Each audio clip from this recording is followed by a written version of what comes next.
What's up guys, my name is Ace, and welcome back to another gun guide. This is the series where I go into great detail with all of the stats of every one of the weapons in CoD World War II. In today's episode, we're going to be wrapping up the shotgun category with the toggle action. So the toggle action in this game is actually based off of the Walther automatic shotgun, and this German shotgun was actually quite rare in real life. There weren't too many of these made, and they were chambered in either 16 gauge or 12 gauge. In CoD World War II, we get a base damage profile of 94, 46, 32, 26, and that's the amount of damage you'll deal when you hit just one pellet onto them. And then on top of that, for every pellet that does hit, you will deal an additional 2 damage per pellet. This means our maximum damage profile per shot, assuming every one of the 8 pellets hits, is going to be 110, 62, 48, 42. As for our rate of fire, we get a rate of fire of 171 rounds per minute, and with rapid fire, we can bump that up to 182 rounds per minute. As for our ranges, we have a very short one-shot kill potential, and in this one-shot kill potential, you only have to hit 3 pellets, just like the combat shotgun and the sawed-off shotgun. If you hit 3 pellets within 2.5 meters, it will be a one-shot kill. Next up, we have what is essentially our guaranteed 2-shot kill potential. It's not 100% guaranteed, but it may as well be guaranteed. You have to hit 2 shots on the enemy, and within both of those 2 shots, you have to hit at least 4 pellets, which is very easy to do. This range extends from that 2.5 meters out to 7.5 meters. After that range, out to about 13 meters, this is our 3-shot kill potential, and this one is literally guaranteed to be a 3-shot kill. Even if you just hit 1 pellet for each one of those 3 shots, it will be a kill on a full health enemy. And finally, that last 2 meters or so before we can't even hit our enemies at all, because beyond 15 meters we can't hit our enemies with this shotgun. In this one, it's technically a 3-shot kill still, but you have to hit 11 pellets in total over the course of those 3 shots in order for it to be a 3-shot kill. If you don't hit 11 pellets, it's going to be a 4-shot kill within this short range.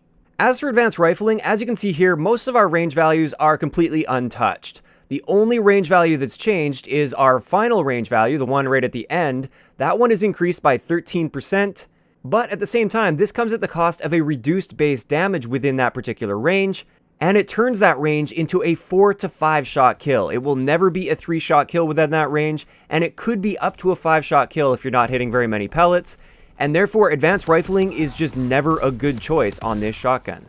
As for hardcore, we have a guaranteed 1-shot kill potential out to 13 meters, and then from 13 to 15 meters you have to hit 2 pellets within a shot in order to get a kill, which is very likely to happen. So without advanced rifling at least, it's pretty rare that you'll ever get a hit marker with the toggle action, but it is technically possible.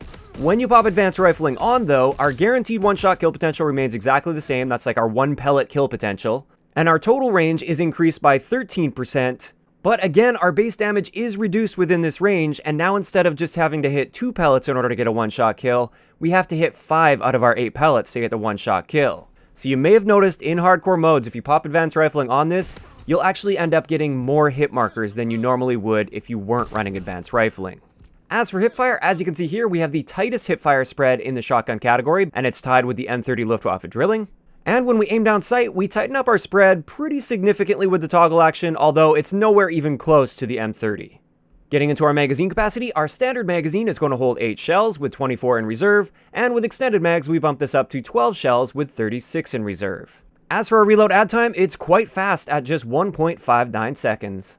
Moving on to handling and mobility, it's all pretty standard here for the shotgun category. The aim down sight and sprint out time is going to be 250 milliseconds, and our movement speed is going to be 100% with an aim down sight strafe speed of 80%. Both of these values are also exactly the same as all of the other shotguns. As for my recommended attachments, there's actually only 2 attachments that I like running on the toggle action shotgun.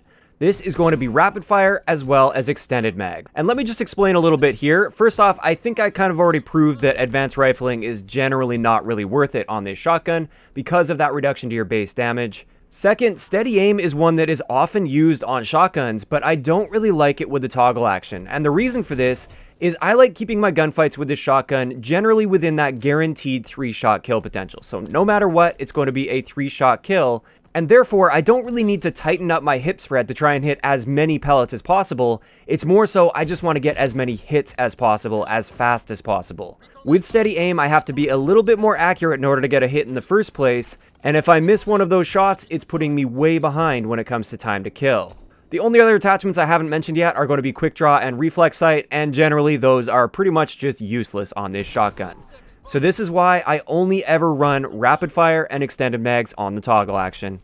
Getting into a couple example classes for the toggle action, first off is my airborne rushing class. This is the one that's designed to just be hyper aggressive, get around the map as fast as possible. With this one, obviously we're running airborne with rapid fire and extended mags on our shotgun. Our basic training is gunslinger. I really like using gunslinger with this one because I can just keep sprinting as I'm putting those shots down range, which I find very effective.